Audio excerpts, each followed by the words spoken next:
Hi and welcome to I Hit Drums.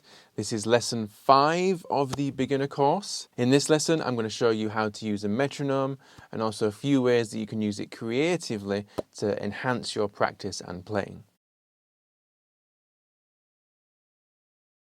Essentially, a metronome is a device that clicks consistently at a chosen speed. And this is very important for any musician as this will help you develop good timekeeping.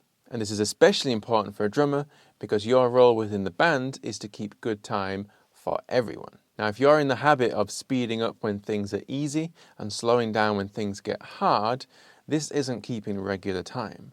This is actually moving quite flexibly depending on the difficulty of what you're playing. And when you're learning written music, this is okay to a point. But if you then try and play along with the track or you're playing along with other musicians, that speeding up and slowing down isn't going to work, especially if you're playing to a track because the track isn't going to speed up and slow down with you. Likewise, when you're playing in a band, you don't want to be speeding up and slowing down because the entire band are going to have to either speed up and slow down with you or the whole thing's just going to fall apart. Now, there are many metronome apps available and most of them are free. I personally use Benny Greb's Gap Click and this cost about £2 and it's a very good app. I would thoroughly recommend it.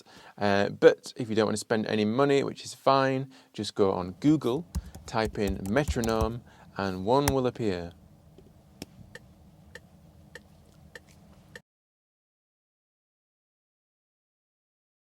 Now in the previous lesson, lesson 4, we talked about what a bar was. And in that lesson we assumed that we were playing in 4/4 time, which meant that we would count each bar 1, 2, 3, 4. Now the metronome click is designed to land on those counts. 1, 2, 3, 4. So if you're learning a song and that song is at 85 BPM, which means beats per minute, then you can set your metronome at 85 BPM and that's going to highlight the click on those 1, 2, 3, 4 counts. And that sounds like this. That's what a metronome is, just clicking away. This is the Benny Greb one I mentioned. Now many of the hi-hat parts that you play with in a lot of grooves we're actually counting 1 and 2 and 3 and 4 and. So make sure that you're not counting every and on a click as well. So it shouldn't be this. 1 and 2 and. That's not right. Remember that these clicks are illustrating where 1, 2, 3, 4 is landing, not the ands. So the ands need to be counted in between, which would be more like this. 1 and 2 and 3 and 4 and 1 and 2 and 3 and 4 and. So that would be the speed of your hi-hat at a song played at 85 BPM. Now when you're learning new songs, there's a very strong chance that you won't be able to play at full speed when you first start. And that's where metronomes can actually be super helpful. Because if you're not able to play at that full speed of 85 in this example, then you could slow that metronome down to say 40 or 50 or 60 and play the parts that you're learning at the slower speed, and this is actually going to help you play at a more consistent speed overall. Now, although this isn't the full speed of the song that you're aiming for, you are going to build up a nice consistent kind of foundation moving from bar to bar to bar. And then as you get more confident with those grooves and patterns, you can gradually increase the speed. So if you're starting at 40, play that until it feels good, and then maybe try 50, play the same thing over again at 50, get comfortable with that, and you're gradually going to work your way up until you can play at full speed. Now, one thing I want to stress, even though you're playing at a much slower speed than the full speed of the track, it's far more important that you develop that consistent playing throughout the song, even though it's slower. There's no point playing the easy bits really fast if you then have to slow down to play the trickier bits. So in a second we're going to try play this bar at 60 beats per minute, and this has 8th notes on the hi-hat. So remember, any and hit on the hi-hat is going to be falling in between these clicks.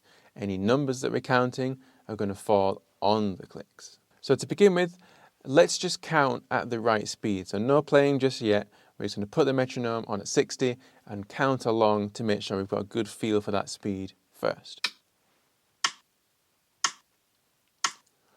1 and 2 and 3 and 4 and 1 and 2 and 3 and 4 and. So now you're giving yourself the chance to settle into that speed first of all before you play. So now let's move to the kit, count in a bar of the click first and then play the groove.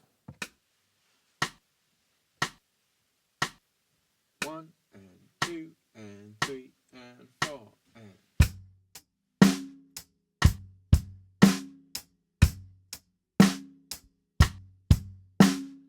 Counting yourself in is a great way of ensuring that you're actually going to start at the right speed. And this is why drummers often count in a band. Not only is everyone starting from the same point when the drummer counts in, but also it means that everyone gets the chance to hear the speed of that click before they jump in with the music. If the drummer just said, go, and everyone came in, it probably wouldn't work. But when the drummer clicks in 1, 2, 3, 4, they're setting that pace that everyone needs to come in at. Some metronomes have what is known as a tap function. This allows you to tap the button at a particular speed. So say you're listening to a piece of music and you want to know how fast it is, you can tap along with that music and the metronome will tell you how fast that music is. So I have a tap button on this metronome app and I'm going to go tap, tap, tap, tap, tap, tap, tap, tap, press play. So it's at that same speed. I might go tap, tap, tap, tap. And you get that speed. Again, this is only illustrating the 1, 2, 3, 4. So this tap function is really useful, not only for finding out the speed of a song that you might be learning, but it can also be used to find out how fast you're naturally playing. So let's say you're learning that same song at 85 BPM that we talked about earlier, but you don't know how fast you're playing. Now, if you don't know how fast you're playing, you don't know how close you are to that goal of full speed. You don't even know if you're going too fast, which I have seen quite a lot. So you can play a groove. Let's say you go dunk ga, dunk dunk ga, dunk ga, dunk dunk ga. Now the click speed of that is going to be 1, 2, 3 and 4. 1, 2, 3 and 4. That's the speed. So if we tap that, 1, 2, 3 and 4. 1, 2, 3 and 4. It's actually 84. So if you were learning that song at 85, you're pretty much on the ball. Now personally, I use the tap function a lot with my pupils to see how fast they're playing a song before we actually start playing along to a track. So what I'll do is I'll have a pupil play through a piece of written music, and as they're playing, I'll just kind of keep track of how fast they're going.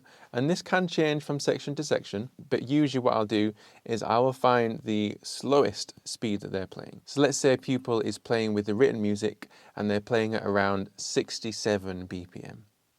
Now, I would usually pick a track that is at 60. So I'd go for the nearest 10 that's below that number.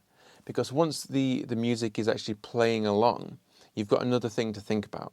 So if you're almost playing at 70 and then you put on the track at 70, you might find that you actually naturally slow down once your brain's having to think about the music and listening to that as well. So go a little bit slower than what you're naturally playing. And remember that over time, your speed is going to increase. The more you play, the more you practice, the more you work with metronomes and music. You're just going to get more comfortable playing and you will gradually increase naturally.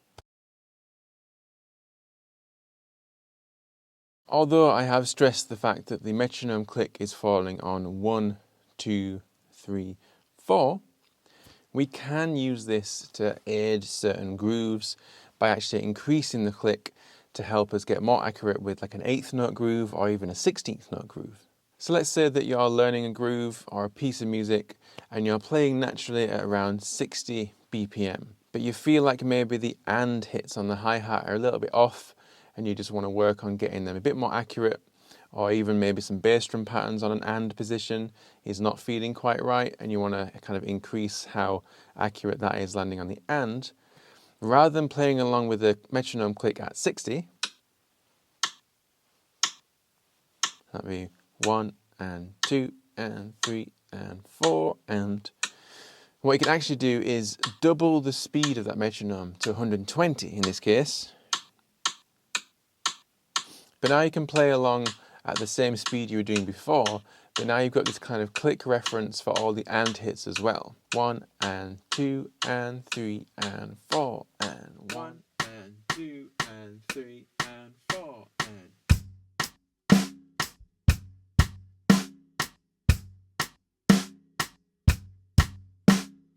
Likewise, if you were playing a 16th note groove, so 2 hands on the hi-hat, which to begin with you're probably not, but let's say you are, then you could double the speed of that again to a 240.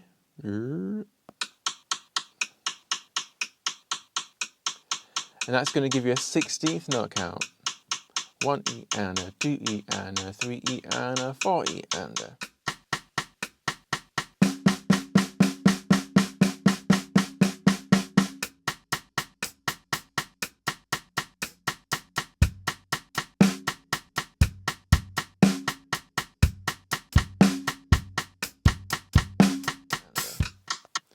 So there will be some exercises that we're going to look at in the future where we're looking at quarter notes, eighth notes and 16th notes. So it can actually be quite helpful to have a metronome reference for those different speeds as well. Now something slightly more advanced that you could try is actually using the metronome click on an and position. Now this is quite tricky at first because you do get very used to hearing the metronome on the 1, 2, 3, 4, but actually shifting that within your head, I guess, onto an and position can really help your eighth note grooves get really steady because it's actually putting the emphasis on the and rather than the numbers. So to do this, let's just find a speed. Let's go with 70. So normally with that click, we'll be thinking of the numbers. 1 and 2 and 3 and 4 and 1 and 2 and 3 and 4 and. All you need to do to kind of set yourself up for this click being on an and position is just say and on top of it. And 1 and 2 and 3 and 4 and 1 and 2 and 3 and 4 and now the click is in the and position. So let's try that again. And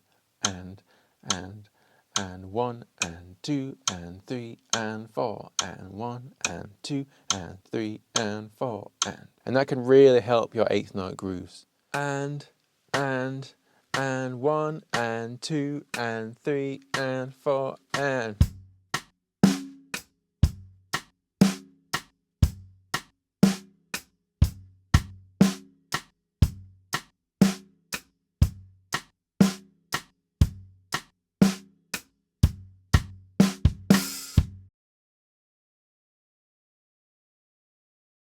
So that's a few ways that you can use a metronome and a few ways that it can be useful for your practice and for learning music. Now I really do strongly recommend that you practice with a metronome as this is going to help you develop a strong sense of timekeeping yourself. If you practice regularly with a metronome, then your muscle memory is actually going to get used to those kind of regular speeds. And then when the metronome is taken away, the muscle memory is still going to be kind of finely tuned to play along at those speeds, rather than if you don't play with a metronome, what happens is that you get used to speeding up and slowing down a lot depending on how difficult something is. And that doesn't really make good music. Another thing you can try is drumless backing tracks. I have some of these available and these can be really useful for practicing as well. A metronome click is very good for kind of keeping regular time, but the sound of it, let's be honest, is quite boring. But drumless backing tracks, like the ones I've created, or the ones that other people make, these are really good for playing along to, because they still provide you with that regular sense of time. But rather than something that's just going click, click, click, you've actually got music. And at the end of the day, the drums are a supportive instrument. You want to be playing along with other people, playing along to music. So the more practice you can get with this, the better. But that's all for now. Until the next lesson, enjoy.